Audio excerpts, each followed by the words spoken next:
All right, this webinar is being recorded at this time. Welcome, good afternoon, everyone. Welcome to our highly mobile and at-risk student programs quarterly meeting number 2. My name is Dr. Ann Lay, and I serve as the manager for the HMAR team.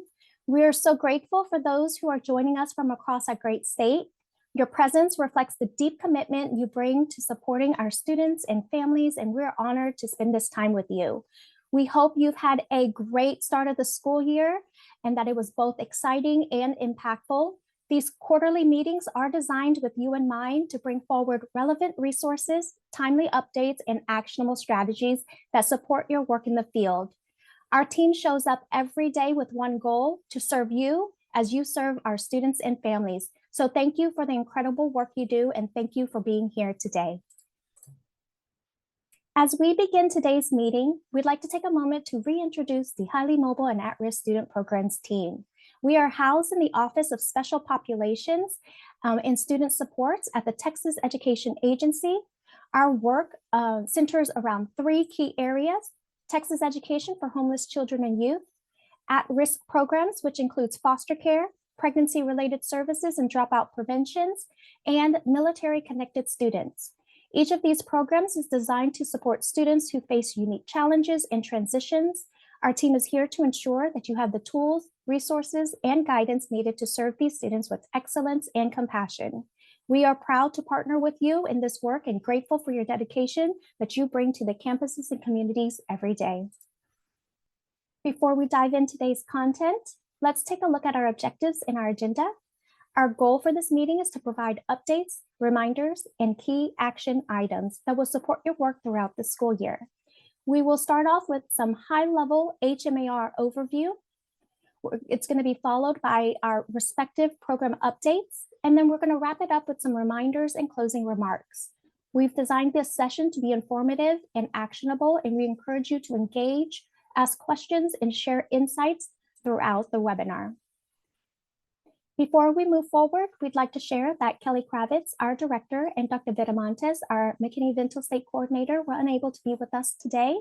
They both send their warm regards and appreciation for the incredible work you're doing across the state. Again, my name is Dr. Ann Lay, and I am honored to lead today's presentation. I serve as the manager of HMAR and leading the Military Connected Students Program, including Purple Star Campus Designation Initiatives, and I also serve as the highly mobile state coordinator for the State Advisory Council for Educational Opportunity for Military Children. Joining me today is our HMAR Student Program Specialist.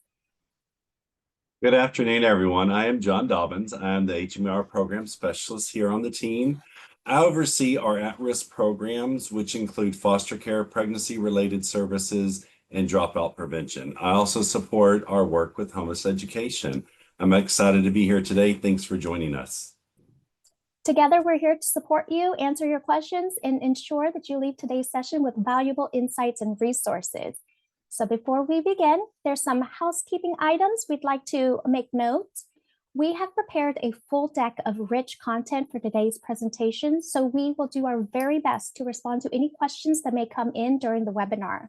But we may not be able to get to all of them, and we encourage you to email our program email addresses directly for your technical assistance requests. If you do have a question that is related to the content that is being presented today, please use our Zoom's Q&A feature to submit them. You're also welcome to use the chat to share input or live links with fellow attendees and hosts. And a PDF and recording of today's presentation will be posted to the HMAR website following the session. And as a reminder, CPE certificates will be provided for those attending the training live and complete the end of the webinar feedback survey. So our first portion of the webinar will be general updates. And as the presentation is going, Mr. Dobbins will be dropping links into the chat and monitoring the questions and comments that are coming in into the Q&A and chat functions of the Zoom.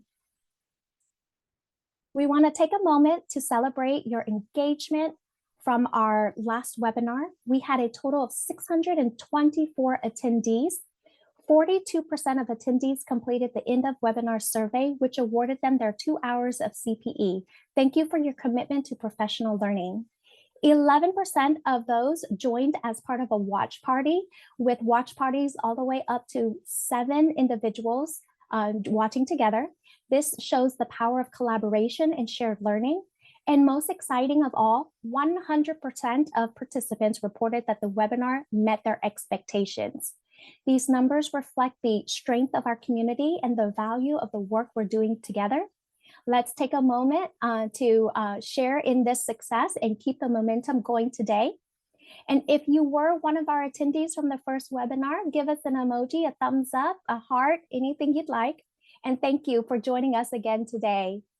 Love it. Yes, look at all those emojis. Okay, we are very excited. Oh, I skipped a slide. All right, we are very excited to share a brand new resource with you. If you've seen this promotional video, give me a heart.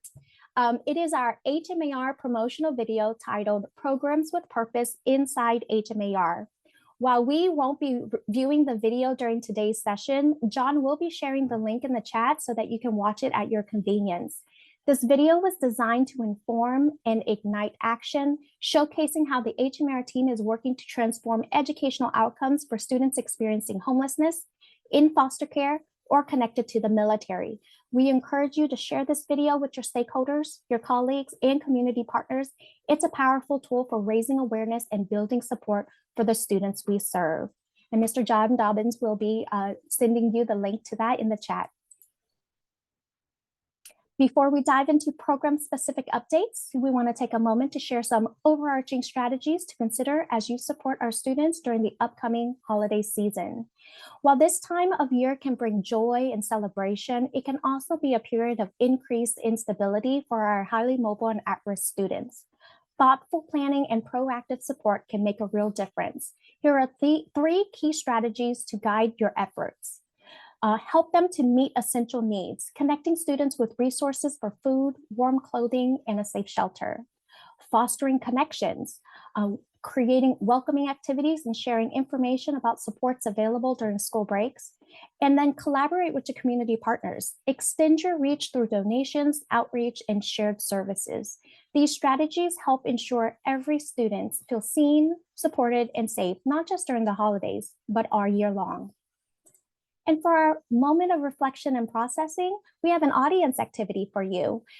In the chat, if you are so inclined, please share what is one strategy or partnership your campus or district or ESC has used to support HMAR students during school breaks.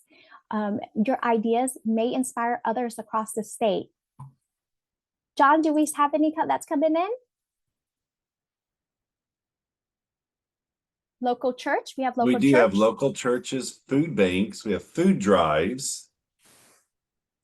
There, someone has Bridge the Gap food program, Operation Noel. Take food boxes with families.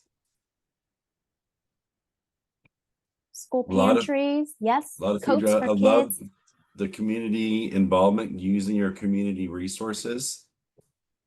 These are wonderful strategies. We hope that you may have gained additional ideas on supporting students during the upcoming holiday season. Thank you so much for sharing this with our colleagues.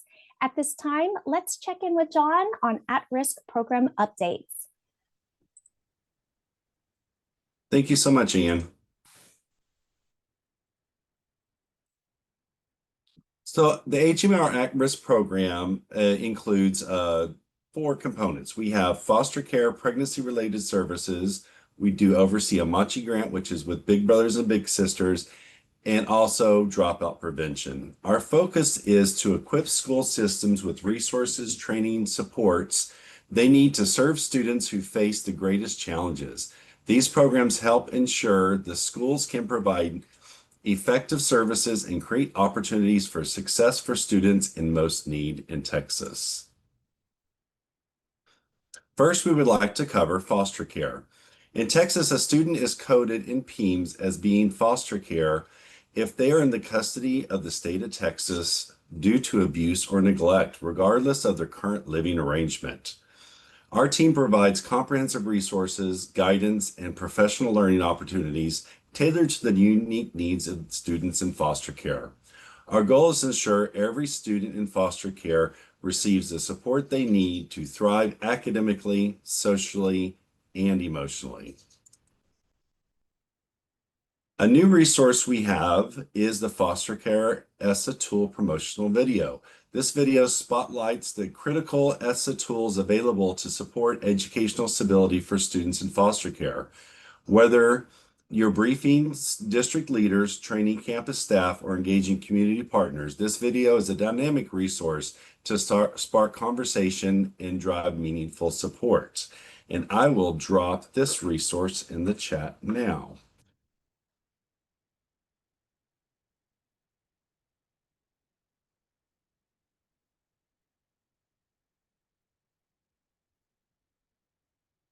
We do have the foster care PEIMS coding and guidance. To streamline enrollment and clarify expectations, TA developed the foster care PEIMS coding and supplemental guidance document. This resource explains how to correctly apply the PEIMS foster coding indicator codes, how to identify students in foster care, what are acceptable documents. Please ensure this document is shared with your campus administrators, PEIMS coordinators, foster care liaisons, registrars, school counselors, and any other staff that are involved in the enrollment process. This guidance helps schools maintain accurate data, support smooth transition, and provide the right services for students in foster care. And I will drop a link to this resource in the chat now.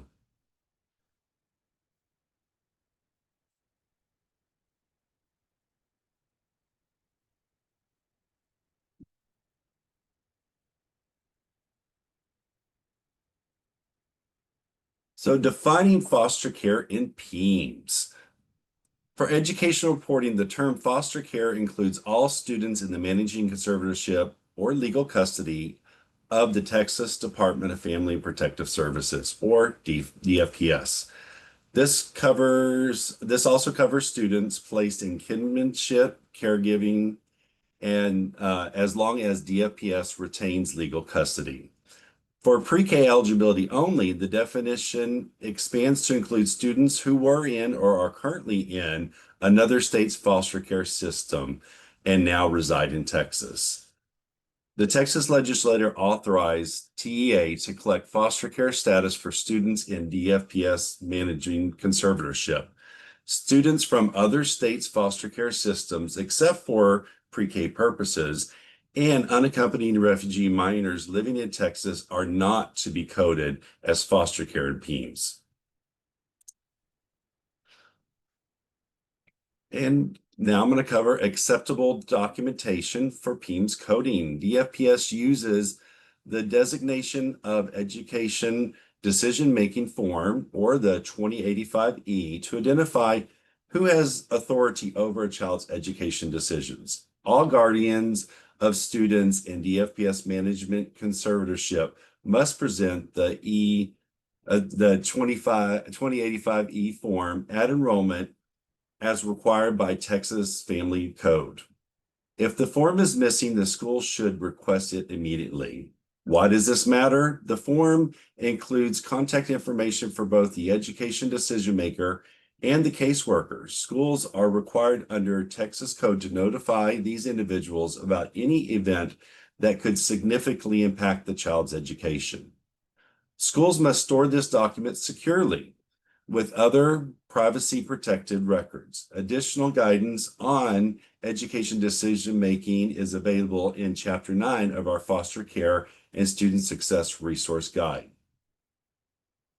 Other acceptable documents can also include DFPS kinship caregiver agreements, court order naming DFPS as temporary or permanent managing conservator.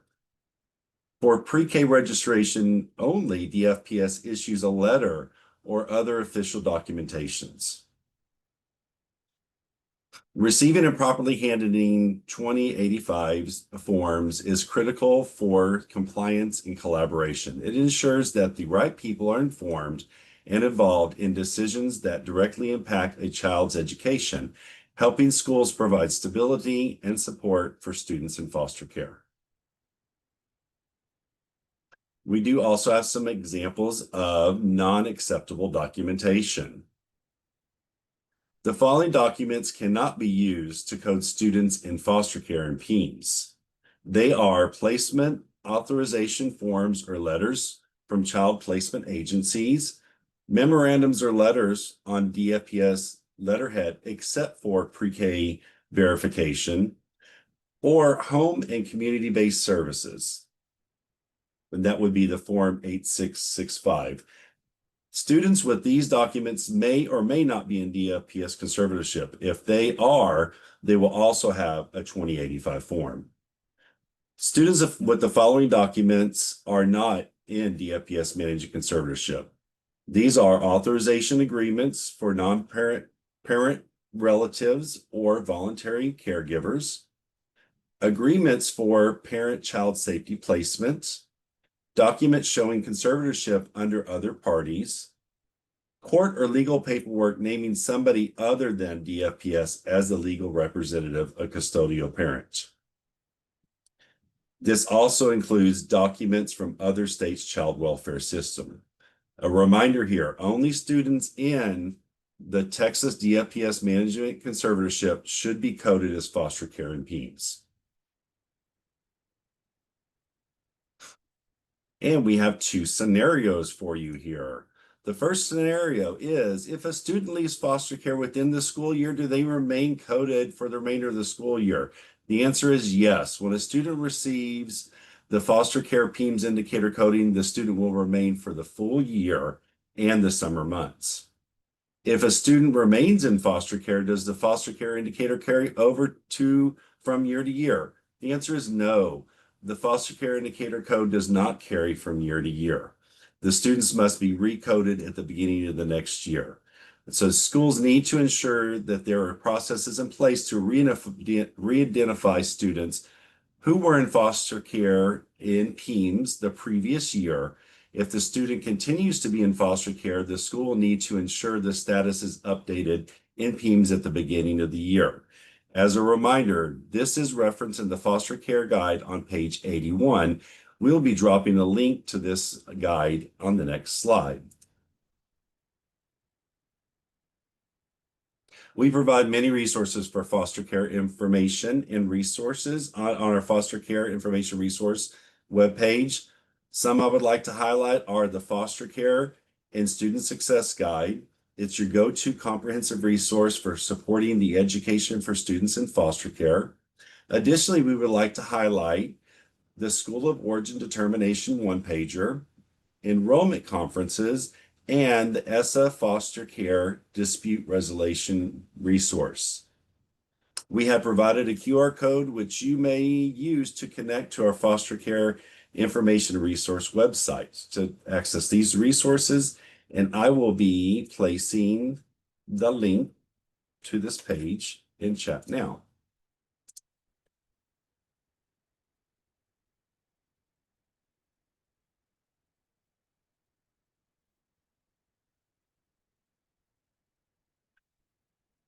The next area that we would like to talk about is pregnancy-related services, which include both compensatory education home instruction, or CHI, a required academic support for eligible students during prenatal or postnatal periods, a range of optional services such as counseling, health services, transportation, parenting education. These services are designated to address the unique challenges faced by pregnant and parenting students, ensuring they receive equitable access to education and resources they need to thrive. PRS services are delivered under the following circumstances. When a student is pregnant and attending classes on a district campus, when the pregnancy or prenatal period prevents the student from attending classes on the district campus, when postpartum recovery period prevents the students from attending on a district campus.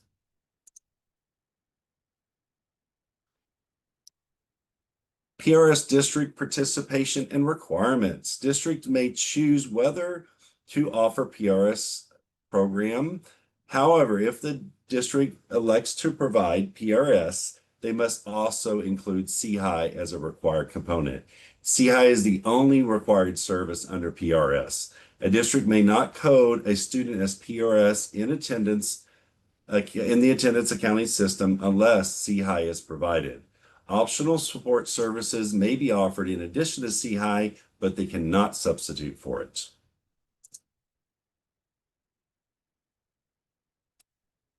So for the PR purpose and impact, pregnancy-related services programs are designed to help students maintain academic progress, receive individualized instruction, access support services, and stay connected to school.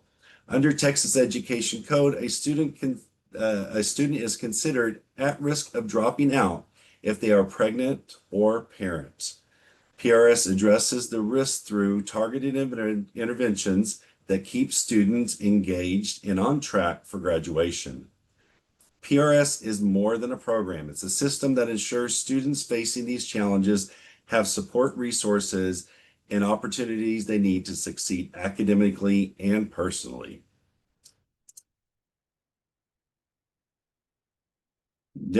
We do have a PRS on-campus waiver. This waiver allows school systems to offer CHI for PRS on district campuses rather than in the home setting.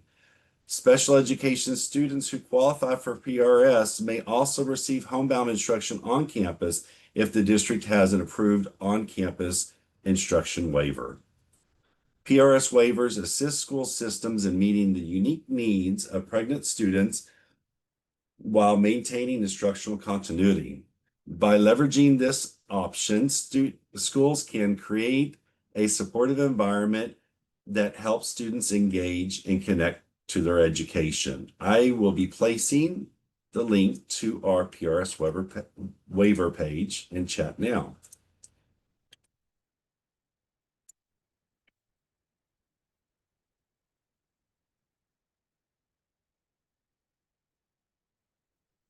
For on-campus PRS waiver applications, they must contain 6 components. These are required components. The required components are transportation, at-home services if medically indicated, student-teacher ratios no more than 4:1, cannot be computer-based instruction. Students receiving special education services must be serviced by a special ed certified teacher. Additionally, the application must also include the board agenda, meeting, or meeting notes where the PRS waiver was approved by the board. The waiver application must contain all needed components. If during the waiver review process, any of these components are missing, the waiver application will be returned to the district staff member who submitted the application. If you need assistance with the application, please contact us through the PRS inbox, and I will place those inbox emails here in just a second. And I am your contact for that. So if you need any assistance with your PRS waivers, I am here to assist you. John, there's some comments that the waiver link was not posted. So can you post the waiver link? Yeah, there was a technical issue. I tried to post a couple times. I'm going to post it now. Thanks, Ann. No problem. We will get there. Okay. So we do have a couple of moments here. We see some questions that are coming in. As a reminder, if you do have questions, it is easier for us to see the questions in the Q&A function because there is a lot of chat and comments and things like that. So it kind of pushes everything up. But we do have a couple questions. Let's see. And I also just posted our emails in the chat, Ann. Yes. Okay. There is a question from Tamara Henderson. There is a male student whose girlfriend is verified as pregnant. Should their at-risk indicator be entered only once the baby is born? Can his indicator be entered prior to birth? I actually know this one, but I'm So going you to can get that one, Ann? Can I get this one? Yes, of course you can. I just answered a technical assistance question regarding this. And okay, so PRS indicator code only applies to the pregnant students, so it will only apply to female students. So the PRS coding is only for the female student who is pregnant. The at-risk indicator is for pregnant or a parent. So in this case, the female student, since she is pregnant, could be coded as an at-risk with the indicator, but the male student cannot be coded at risk until he becomes the father. So the child has to be born, and then the father can be coded as at risk. Did I do good, John? You did. You said it perfectly. Someone made a comment that the PRS waiver link is not working. No, it's not. I just checked it. I'm sorry. We're moving things around at TA. I'm going to post the correct link here momentarily. All right. Oh, I got some heart emojis. Emojis. I don't know if it's for me or you, John, but we'll take it, right? That was you. That was you. Okay, there's a couple questions here. How can we ensure we have updated 2885 e-forms? We have one from 2019. Caseworkers stated we don't need to yearly. John, I'm going to let you have this one. Oh, that's a great question. And Ian and I can both let you know that we do meet regular with the FPS, and they should be providing you a new form annually. If they're not, you should contact them. If you do need assistance with that, please email us at our foster care inbox. We can help assist with that. And also to the answer to that is, if you do not have a new form that says that they are no longer in foster care, even a form that's from a previous year is still valid. But you should receive a new one every year. It's very important. All right, I am responding to that one in there. Okay. There is, let's see. John, this might need a collaboration with Christina Page, but there is a question from Liz. Are we able to hold the meeting prior to delivery when we find out the student is pregnant if we are only providing CHI? So if you're only required if you're coding the students as PRS and PEEMS, the only requirement is CHI. And you can hold the meeting, and I will, Christina Page works with us with our pregnancy related services, but you can hold the meeting at any time that it's practical. Obviously, if the student may be hospitalized, it may not be practical at that moment, but you should hold it as soon as possible. Great. Okay. Let's see if, oh, I just changed the page on there. And a quick reminder, I'm going to post the email addresses again. We will be fielding as many questions as we can today that are pertaining to the content we're presenting today. If we're not able to get to your questions, please email us. We will get back with you shortly. One more question from Annette. What do they need for proof of residence if they are foster care? Is it needed for immediate enrollment, or can it be given the 30-day waiting period? We can both answer that one. I'm gonna let you do it. When a student is in foster care, very often they will not have the needed paperwork. They should receive immediate enrollment. Yes, you do have 30 days if needed, but you should obtain the paperwork as soon as possible. But if you get the form from the guardian, it will actually specify. That's why it's critically important for you to get the proper paperwork when a student's enrolling. But yes, you do. It is not required. It is not required in enrollment to have proof of residence. Yes, provisional enrollment applies in this case. Yes. Yes. All right. If we weren't able to address your questions, we do apologize. John did drop the email addresses. We do check our email addresses regularly, so we will be able to give more time and thoughtfulness into responding to your questions if you send it into our inbox. But thank you so much for the questions.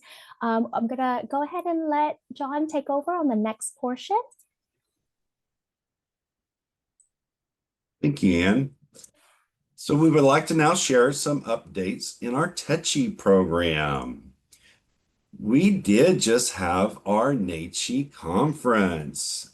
NACHI brought together over 3,000 education professionals from across the country for a 4-day event that included inspirational keynotes.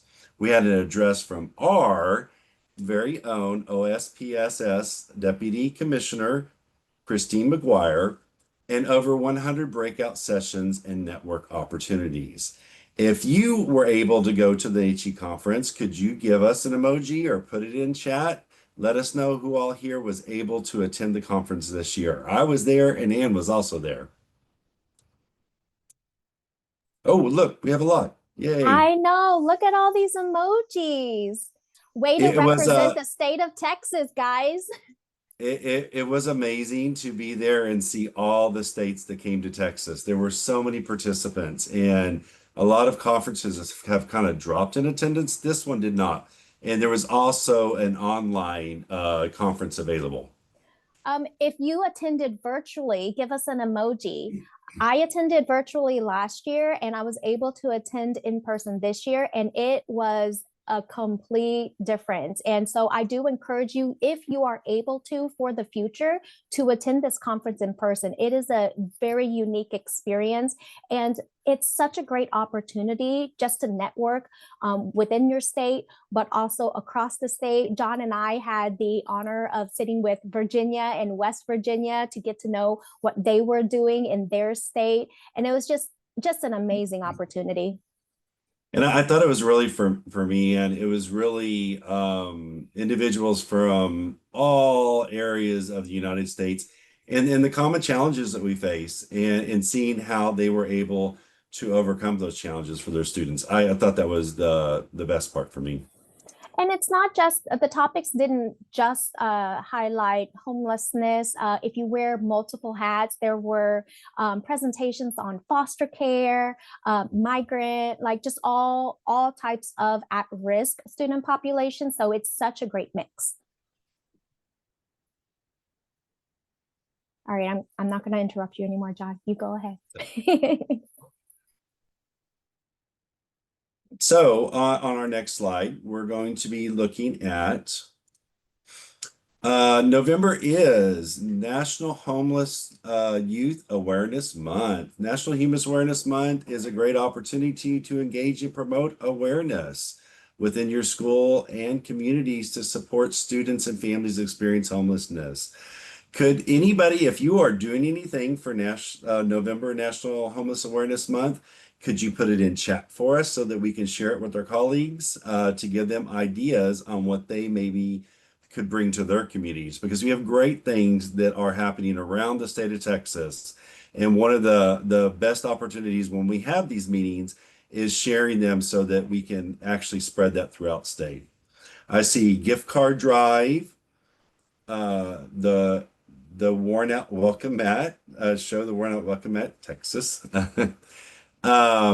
Today you're having a food distribution for local at the local mall. Canned food drives are always great. Holiday food drives. I see that we have people that are hosting food drive events, a lot of food drive events. Is anybody doing anything that's addressing housing stability or awareness of it? Awesome. A lot of food drives. Very good. Which actually brings us to our next slide. Addressing food insecurity strategies. As we know, we're all educators. Ian is from the school system. I'm from the school system. I was in the school system for 24 years as a teacher and administrator.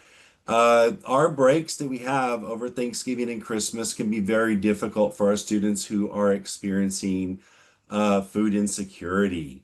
Some ideas that we have that will help these students, because a lot of these students, their main access to proper nutrition is the food that they receive on our campuses. So we do have a lot of people already said our food drive.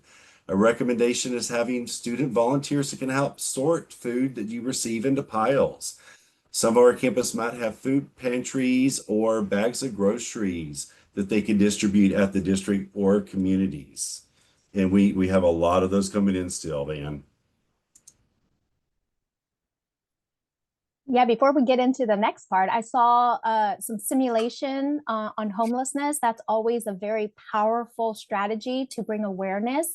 So kudos. Galveston ISD co-sponsors an annual holiday food drive with ABC 13. Oh my goodness, what outreach. We have student council members helping with food drive, presenting to principals, superintendents, assistant superintendents. Yes, get in front of our executive leadership and the district leadership to spread the awareness and the importance of the work that you guys do. I love that. You've got to get in front of your administrators. Yep. Okay.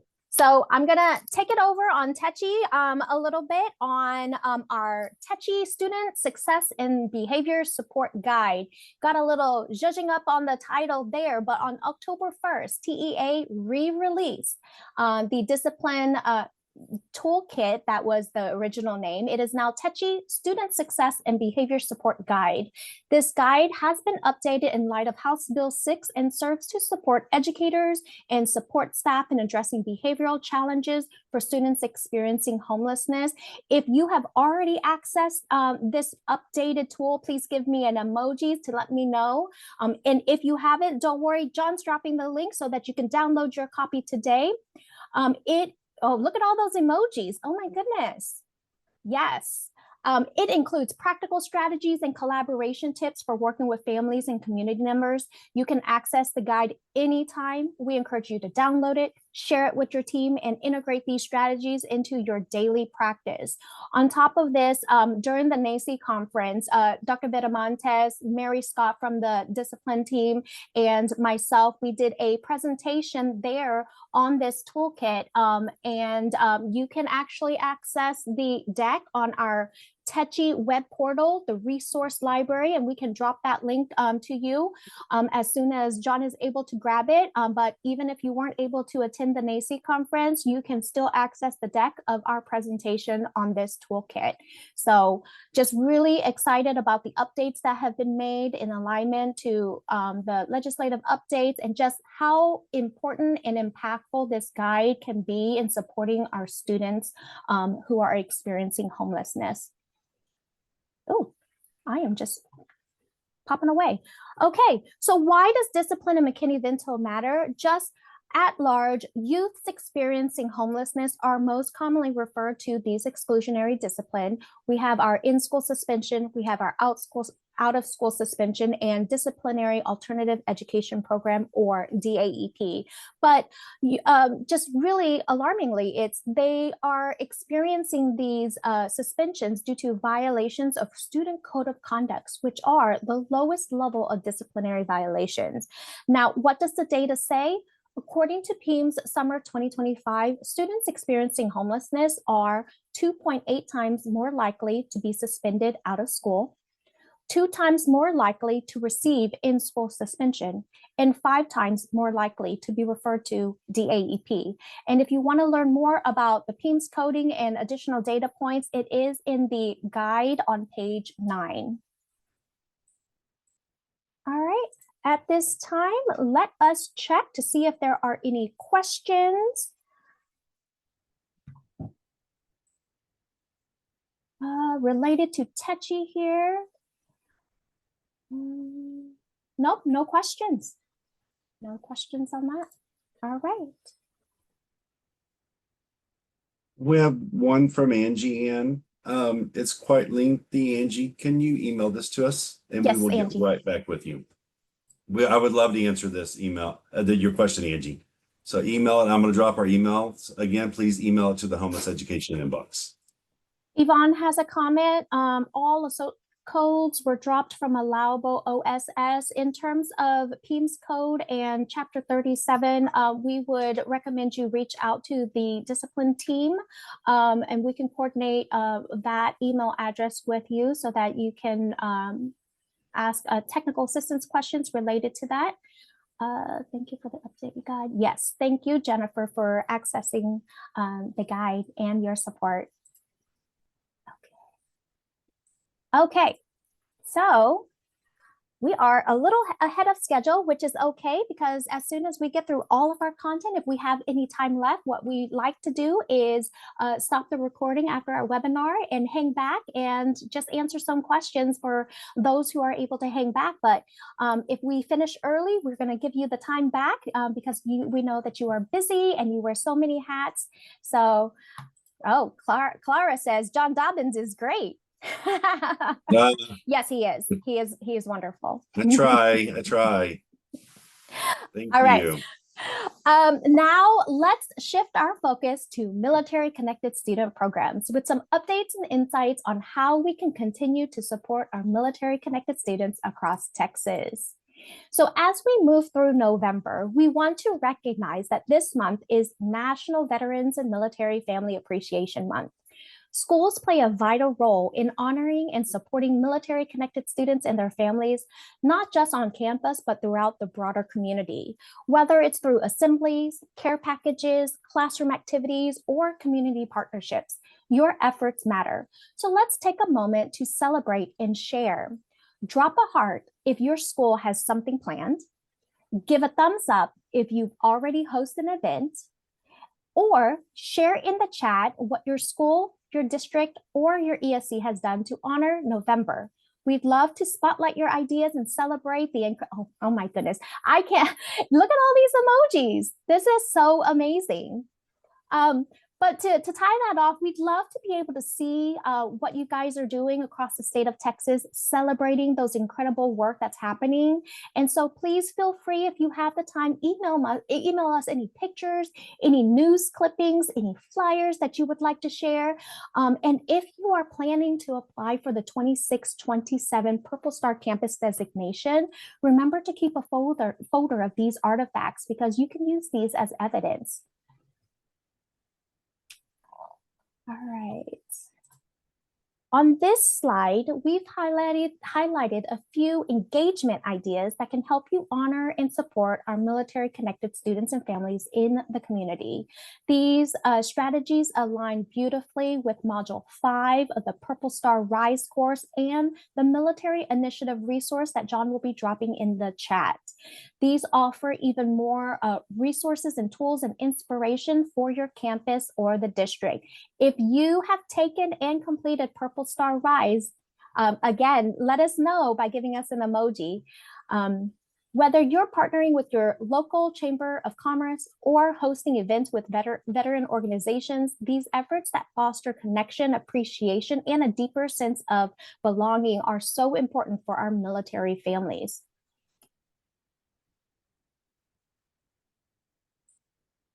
And here is our exciting new resource.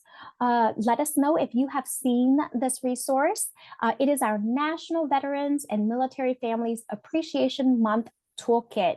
So we actually released this toolkit in early October so that it would give an opportunity for our school systems and our community partners to be able to curate some social media promotions as you are preparing for month of November. And so it includes ready to use social media promotions, graphics, and messaging to help schools and districts honor military connected students and families throughout November. So Texas Education Agency, in partnership with MSEC, created this resource to make it easier for educators and communities to engage meaningfully during this important month. So I'm gonna give you guys a moment. You can access the link that John dropped, or you can scan the QR code. It will take you to that toolkit. What you will see is for this brand new resource, we already know that it's being used across the state. We've seen some social media promotions that are using the templates that we have recommended, and it's very personal. You can personalize it with your school. There's some hashtags so that you can see what other schools are doing across our state of Texas. But we did send out a reminder announcement on October 24th with the links to this toolkit. So this slide previews a few of the toolkit's pages. So what you can see here is the instructions on how to use that tool.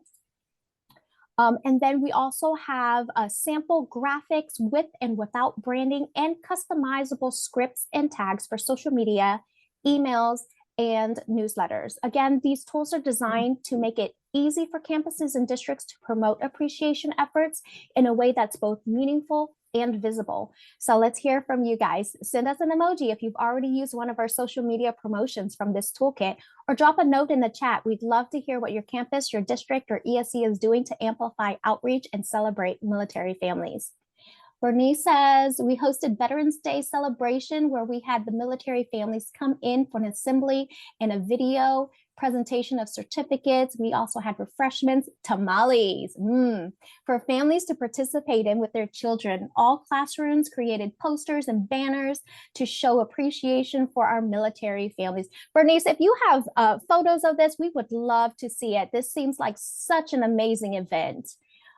Lisa shared our interns. One of our military vet partnered with our Noon Exchange Club and provided flags, stickers, and flyers to all elementary military connected students. They were hand delivered to each principal and delivered to students by Veterans Day. Love this. We have ALMA veterans video and veterans bulletin boards with pictures of our campus family veterans. Annette says VRM chapter gave an award to veteran coach to our new Purple Star designated school. Oh, and I also, well, John shared it with me, ESC2, Gabriel, and all of ESC2 who are in the audience today did a Veterans Day assembly. Is that what it is? And you were recognizing veterans, and there was recognition for the Purple Star campus that was there. John, is that right? I got a thumbs up. You're correct. Yes, that was ESC2, honoring their veterans and also their campuses work through the Purple Star Campus Designation to help support military connected students. And it's critically important, and speaks of it quite a bit. One of the biggest factors that will help a family, because it is a family, stay in the military is how their students are welcomed into your community. If military members feel that their students are welcomed and well taken care of and receiving an amazing education, they are more likely to continue their service in the military. It's critically important for our nation. It's also important for me. I've shared before, I'm a veteran. I served in the United States Army, and 3 of my 4 children have served in the Army, and 2 of them are currently serving, and 1 does have a young daughter. And so my granddaughter is a military connected student. And I can't wait if they do have the opportunity to rejoin us in Texas and receive the amazing welcome, great transition programs that everybody's doing for my own granddaughter and also their families. I love our comments about how they're including the families, because we need to transition and welcome our military families into the communities also, which is the purpose of this month. Sorry, I'll steal it if you let me. No, I love it. And it's also resonated across all these other comments. Francisco hosted Veterans Day celebration. Benito, Yes. Veterans Day celebration. Classrooms send care kits to deployed personnel. I love this, Mata. Awesome.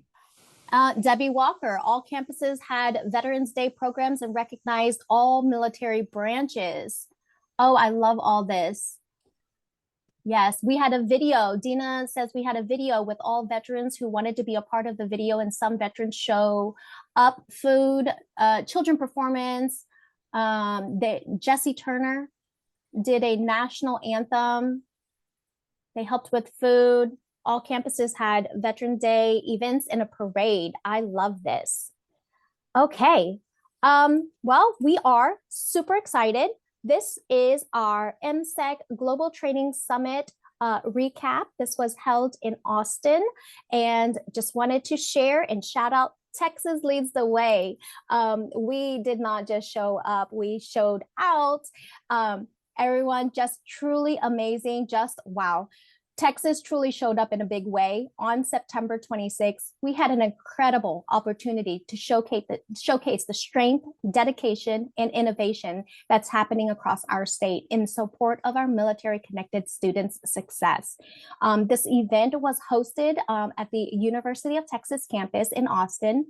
And this global training summit brought together leaders from across the nation and state, including our proud partners at the Military Child Education Coalition, or what you've heard me been referring to as MSEC, and also our wonderful ESC military champions.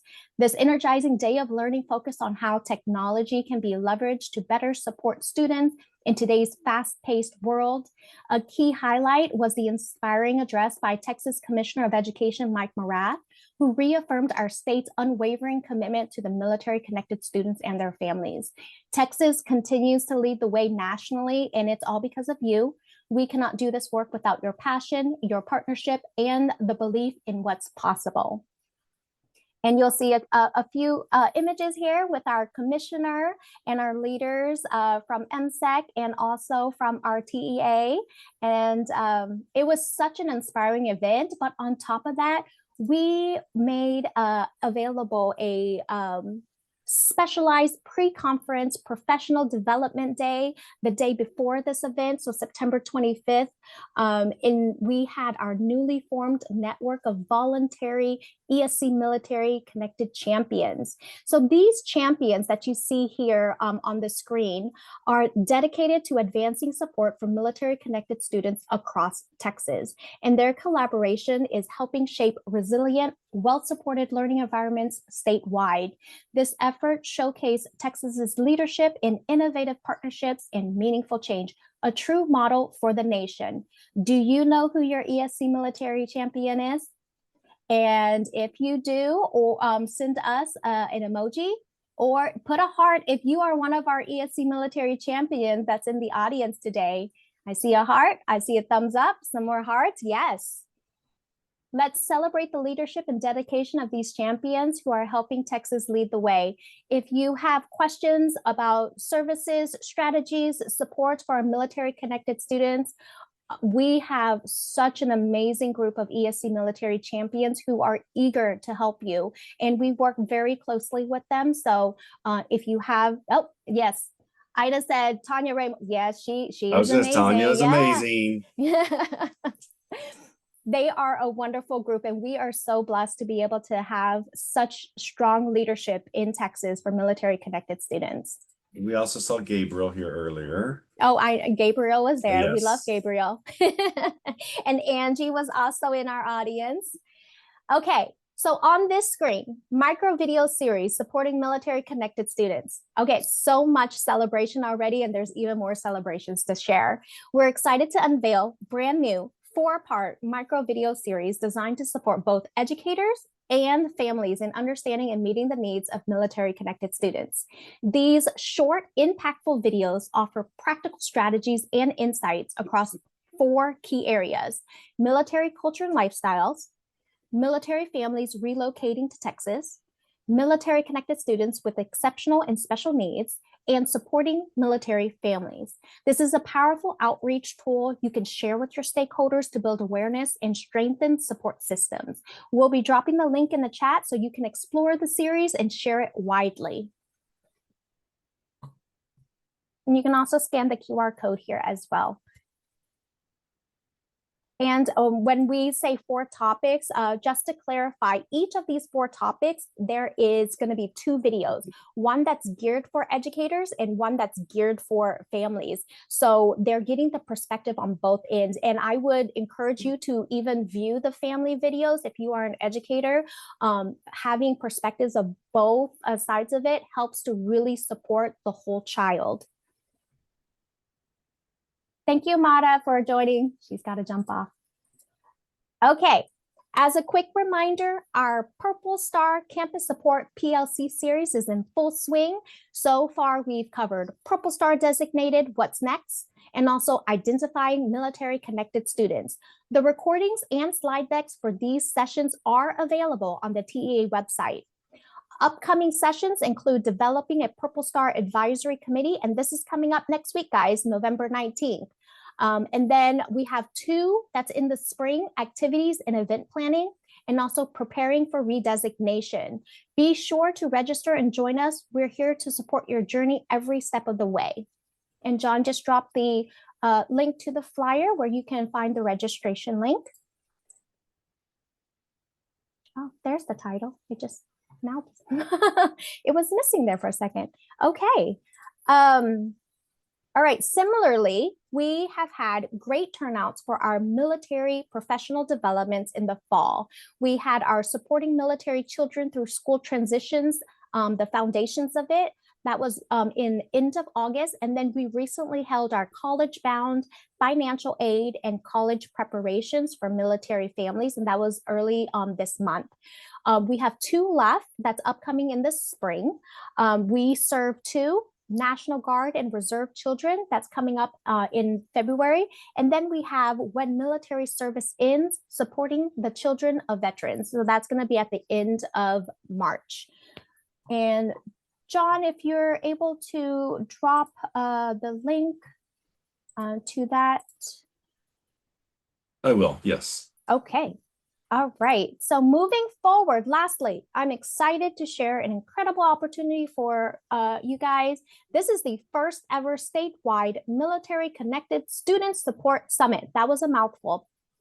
It is a free full day event. It's going to take place Thursday, January 29th, 2026 at Region 20 ESC, San Antonio, Texas. The summit is designed to bring together educators, administrators, and stakeholders from across the state to share best practices, explore innovative strategies, and strengthen support systems for military connected youth. We hope you'll be able to save the date and plan to join us for this inaugural gathering as we work together to elevate support for our military families. And John's going to drop the summit marketing flyer into the chat for you, where you'll be able to go and read more about the sessions that are planned for this, and also the registration link. Darcy, was the college bound PD recorded? No, unfortunately, the PD sessions, they are not recorded, but there is a link to the Padlet in which all the links that was shared during that that webinar, we can share that with you. So John, can you make a note for me to send that to Darcy? Yes, I will. Okay. Yes, ma'am. Okay.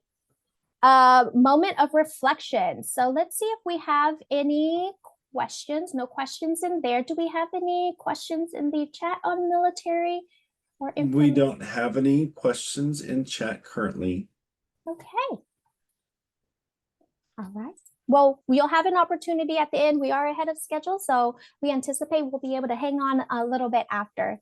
So I'm going to go ahead and we are going to go into our last section of our webinar, but please remember to stay on until the very end. Our CPE certificates will only be provided to those who attended live and complete the end of the webinar survey. So at this time, I'm going to hand it over to John for some reminders, and then we'll get to the survey link. Thank you, Anne. As we go into our last session of our webinar, please, oh, you already got that one, Dan. Thank you.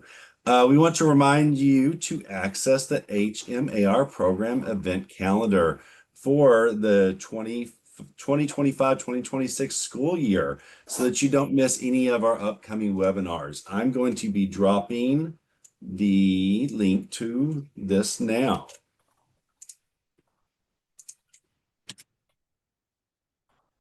And as we see, our next one will be February 5th. So sign up and also share that with anybody who you think would like to join us.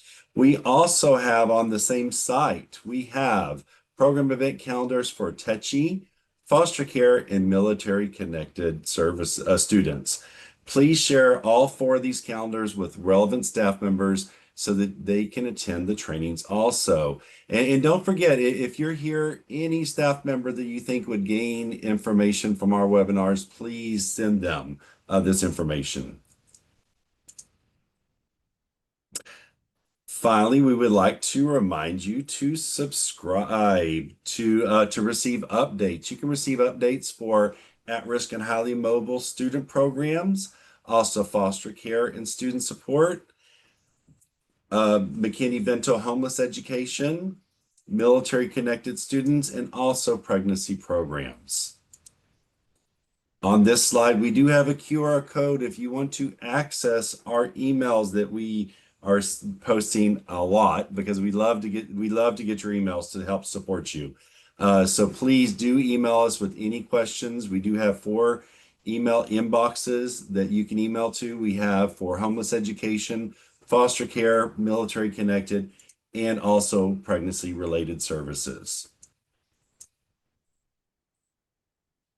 And I'm Okay. posting those again.